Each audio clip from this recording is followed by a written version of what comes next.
Hey everyone, welcome back to the channel. Thank you for being here. My name is Andrew, coming to you from the beautiful Carolinas. Today's topic is going to be why it would never be enough for the narcissist. Think about that for a minute. Everyone, if you like the content, please like, subscribe, and share. So, you were in that relationship, a relationship that spun your world upside down. You didn't realize what was happening to you. You didn't know that you were being gaslit, that you were being triangulated, that you were being verbally abused, emotionally abused, financially abused, mentally abused, and you were in a dungeon-like, trance-like state, which is what is known as the narcissistic fog. You had no idea how you got there. You weren't taught this in school, so how could you know that another person who claimed that they loved you or claimed that they were in love with you could become your abuser, your manipulator, the person who would take you super high and drop you super low, who would play on your heartstrings and who would pepper you with abuse day in and day out until they got whatever they wanted from you, and also until you were so beaten down and so broken down, believing in the mask, that they could essentially do whatever they wanted with you. You didn't know that. You weren't taught this.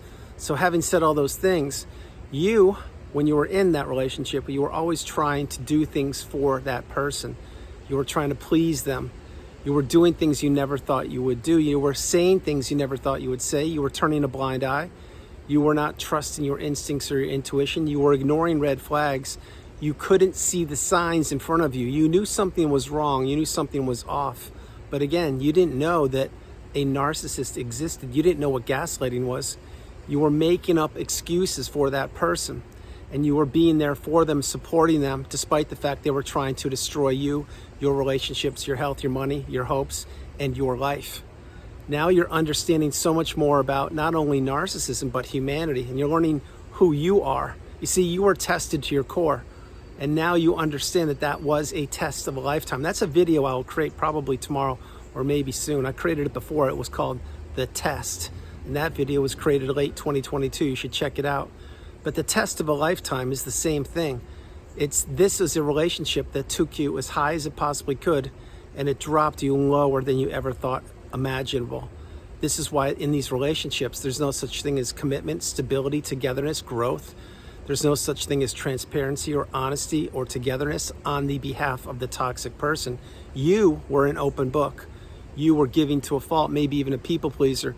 I can assure you, you were vulnerable, you were naive, you were trusting, you were too trusting, and you were believing in something that turned out to be, that appeared to be too good to be true, but it was also the worst relationship that you had ever been a part of. You didn't have boundaries back then. You couldn't say no, the strongest word in the English language, which you can say, because you understand that by putting up a boundary and maintaining your boundaries, specifically going no contact and blocking that person, it insulates you and it protects you. And it is a buffer or a boundary that does the talking for you. Many people I work with during one-on-one sessions, they still believe that they don't want to block the narcissist. They believe that they're not that kind of person and that they can handle the narcissist, or they just think it's impolite or it's not proper. Well, I would say it this way. Once you get the wisdom and you are applying the tools, going no contact and blocking someone, it is to protect you. It is not to hurt somebody else or punish them. It is clear. It is sending a clear, succinct message to said person that you want nothing to do with them. And why do you think blocking was created? Whoever created that button or whoever implemented that tool, they were a person who most likely was abused by a narcissist, and they wanted nothing to do with that toxic person. So they said, hey, you know what? Smartphones are out, and we should have the ability to communicate with whomever we want to, but there will be friction here and there. And I myself was in a friction relationship. I'm talking about whoever invented the blocking button. And they said, let's put something in here so we can help people out. That doesn't mean that just because we're all connected via the internet and via smartphones that we have to have communication with everybody. Hit the B button, block button. But as the thumbnail mentions, why it would never be enough for the narcissist, because it didn't matter what you did. You could have owned your own country, as I've shared in so many videos. You could have had all the money in the world, your own galaxy, your own solar system. You could have had your own fiat money printed with your face on it. It didn't matter. Whatever it was, it wouldn't be enough. That's why once the narcissist sank their grubby little fingers into and their paws into and their claws and hooks, that's when they knew that they had you. Once you told them, I love you, you professed that you wanted to get married, you wanted to have children, you wanted to relocate, you wanted to go into business with them or put a roof over their head or pay their way through university or whatever you wanted to do, then they said, okay, wait, I've done a lot of work here. I got, or I'm about to get what I want. Now what I need to do is love bomb this person, which was you, and it certainly was me, for a little bit longer. Make sure the hooks are in as deep as possible. Then once the wedding bells ring, as an example, or once we relocate, or once that person signs the mortgage over to me, even though they're paying for it, but I own half the house, or maybe even all of the house by now, then I'll begin to pull back. And as I pull back, this person will be twisting in the wind any which way but the direction they believe they're going in, because now I will slip the mask more and more and more, and I'm acting like the narcissist, but I'm not. Having said these things, the person knew what they were doing. They had done it before they met you. They did it with you, and they're doing it with other people if they're still breathing air on the planet. These people will go down to their deathbed swinging. That's why each and every one of these narcissistic individuals becomes what is known as the aging narcissist. And the aging narcissists, say it with me, 1, 2, 3. That's right, they are not a pretty sight to see. That's why you need to run for the hills, get as far away from these people as fast as you can. Get off the radar of the narcissist, have a small footprint, heal and heal properly, and understand that you did everything above and beyond the call of duty that you could have done to save a relationship that was unsalvageable. Every one of these relationships goes to one place, and it's called Destructionsville. Every one of these relationships has an expiration date. Every one of these relationships involves at least two people. One, the toxic person, and two, the empath or the kind, loving, stable person, which was you and probably still is. And the person who is the non-narcissist is the person who has to heal from the relationship, because this is the relationship you need to heal from. Now you may say, well, what about the narcissist? Don't they have to heal from something? There's nothing for them to heal from. All they do is slither off onto the new supply effortlessly. And all they do is want to keep people trapped, blaming themselves for the ending of that relationship. They want to live in people's minds rent-free. The narcissist does not want to give closure. And they do know that it would never be enough, not only from you, but from their former relationships and from the new supply, because these people, i.e. the dark energy sources, the narcissist, if you will, all they do is they slither through life trying to infiltrate people's lives, relationships, hopes, dreams, aspirations, and more. And they want to take whatever they can. And once they get whatever they want, that's usually when they jettison the relationship, or they keep that person trapped and stuck in the narcissistic fog either longer. But anyway you cut it, once you get the tools and you apply the wisdom and you found that needle in a haystack, you need to get off the radar of these people. You need to get away from them as far and as fast as you possibly can, and recognizing by practicing radical acceptance that A, it wasn't your fault, B, that relationship was going to end when it was supposed to end, which is when it did end. Tough pill to swallow, but it's real. C, that you should be fortunate and grateful that you're out of that relationship. Now, if this video is early for you, meaning you just got discarded or the relationship's just ended not too long ago, well, there's work to be done. You have to be patient with yourself, be calm, be centered, be stoic, be full of direction, strength, courage, commitment, and purpose. And eventually you will get to the mountaintop, the pinnacle of indifference, where I am standing there with both my arms reaching down, ready to lift you up, and so many thousands of people I've helped get there are there as well. Those of us who have made it out of the cycle and have healed and healed properly, we know what it's like to be on both sides of the coin. We know what it's like to be in the narcissistic relationship where no good deed goes unpunished and it would never be enough. We also know what it's like to be out of the relationship and to have to be the person who has to heal, eventually becoming the person who has healed. And those of us who have healed, we now have the unique ability, and very few people are like us, to pay it forward. That's why I create videos each and every day, and that's why I continue to reiterate and pound home messages of inspiration, of motivation, of education, of enlightenment, of becoming awakened and aware, educated and empowered. And so you understand eventually, once something will click in your mind, and you'll say, oh my gosh, Andrew said that 40 years ago. Now I finally get it. I understand what he's talking about. Well, that's why you have to stay on the path. You must also remember the healing path is not linear. It will take time. It will take a lot of time, but in your time you will heal if you utilize the tools that are provided for you with each and every video I create, and from all the wisdom, from all the comments from all over the world of the other people who have healed or who are healing. You see, at one point we were all what is known as the new supply. What is the new supply, you may ask? The new supply is the next new shiny object, the next opportunity, the next person the narcissist is looking to take advantage of. And the new supply may last for a couple minutes, they may last for a day, a week, a month, a year, a decade, or longer. But the new supply eventually, no matter who they are, they will eventually become inundated or peppered with abuse unless they are toxic themselves. Then be careful, narcissist. I'm talking about the person you're considering, because they may find a bigger fish in the ocean who's even worse than they are. And that happens way more than you may think. Remember, everything on the planet is not how it appears to be. Everything is not how it appears to be, especially in this day and age with the advancement of AI, with the advancement of how quickly the planet is learning and becoming educated on different topics. And the narcissist is also learning, just like we are learning. Truth be told, the narcissist had an insurmountable advantage over us.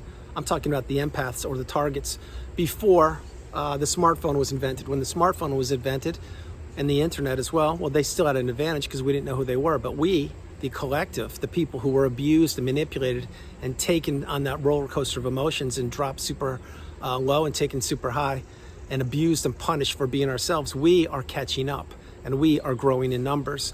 And we, the people who have healed or who are healing, we understand why it would never be enough for the narcissist. It can't be enough because they can't be satiated.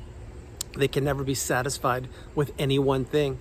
They can claim that they just found the love of their life, and they can claim that the new supply is doing all the things that you didn't do, and they can claim that the new supply is providing everything that you didn't do and more. Well, think about something. Those are just words. They're just rhetoric. They said the same thing about you to the old supply before you entered the relationship with them. This is why these relationships are cycles. They're loops that just go around and around and around. And the one constant, and one common denominator in that loop, it's the narcissist. It wasn't you. You were a spoke in that loop for a period of time. Whether that relationship you were in was for a day, week, month, year, decade, or longer, and you thought that it was just the two of you, you and the toxic person in the relationship, it was anything but that. Whenever the narcissist wasn't with you, you never knew where they were or who they were with. And when they were with you, you still didn't know where they were mentally because they were beyond any of their smartphones checked out. But no matter what they were doing, they were sucking the oxygen out of the room you were in, and they were continuing to pepper you with abuse. Example, why isn't the house clean? Didn't you do laundry today?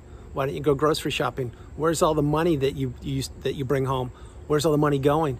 How come you're not doing what you're supposed to be doing? You don't have time to go to the gym. You don't have time to participate in your hobbies. Get out there and mow the lawn.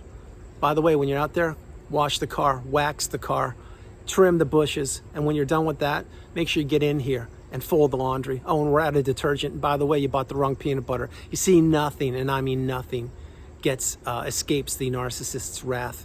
That's why when you're in the loop of abuse, you're in the loop of manipulation, and when you're in the narcissistic abusive cycle, you don't know where you are. You're flailing, you're trying to figure a way to get out or to get some kind of common ground with that person. But that person had a huge advantage over you, and they knew if they could keep you off kilter or off balance or keep you walking around on eggshells that you would never figure it out. And truth be told, you probably didn't figure it out till you got discarded or until that relationship ended. And then you probably were researching something. Perhaps you typed into YouTube something like this: spouse won't talk to me. Exact words I typed in, and lo and behold, what happened? I found a plethora of information. My wind was knocked out of my stomach. I couldn't breathe. I was like, what is this? I don't understand it.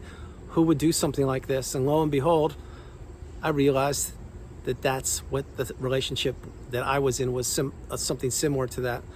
Again, we all at one point were uneducated. We all were the new supply. We were all trying to fix an unfixable relationship. We were all being the unpaid helper, the walking apology, the sounding board, the cook, the cleaner, the chauffeur, the puppet, the pawn, the indentured servant, and so much more. Again, when that relationship ended, however it ended. And that's when you thought that it was the end of the line for you. It was the end of the road for you, that there would be no tomorrow and your life was ruined and it was over. Well, that's what the narcissist wanted you to think, because they wanted you to think you didn't do enough.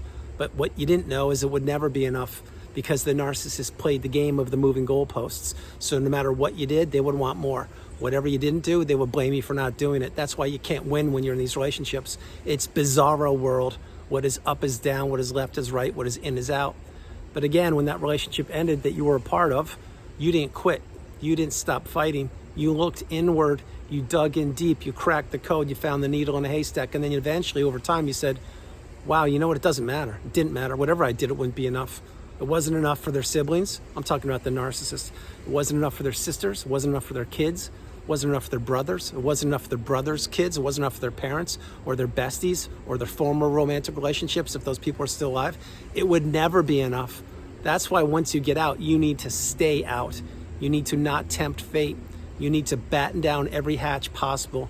You need to go no contact and get off the radar of these people. They don't change. They will blame anybody that they're in communication with. They will continue to fan the flames of the smear campaign. They will throw anybody under the bus who's listening to them. And once you choke them out or drown them out of supply, which means no access allowed, when you deny them, they have nothing to do other than to go elsewhere. Again, a 15 or 20-minute video won't do it justice, but you need to understand something. If you're out, stay out. If you're out and you haven't gone no contact, what are you waiting for? If you're out and you haven't blocked them, what are you waiting for?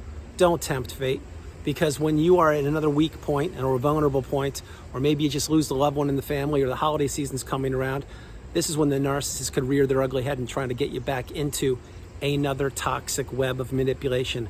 I am not saying another relationship. I'm saying another way they could blame you so you're not being able to live your life in advance. This is why you need to really get off the radar of these people. So everyone, that's the video. I hope you liked it. I loved doing it from the beautiful Carolinas. This is Andrew. Namaste.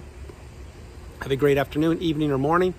No matter where you are on the planet, you are not alone. I love you all, and I will talk to you tomorrow. And why it would never be enough for the narcissist, because by design, these cycles are meant to end. And within the master cycle, or the big cycle that you were a part of, there were many cycles, there were many discards, there were many tests, of which some you passed and many you didn't. But again, you didn't know what you know now. Now that you do know, you need to get off the radar of these people and stay away from them. They don't change, and they will take anybody down in that low vibrational quagmire state to punish them. Where the narcissist exists, they will take anybody down there with them who still has avenues of communication open with them. That's why you must, and I mean must, understand it would never be enough for the narcissist. You could have all the money in the world, you could own your own country, you could be the you could create your own solar system like I shared earlier, or whatever else AI can imagine. Won't be enough, because inside of these narcissistic individuals, it's a bottomless pit, and that pit needs to be filled with what? That's right, supply. You are not supply. You are a beautiful, bright, shining light. I love you all. God bless you, and I'll talk to you tomorrow. Bye, everybody. Bye.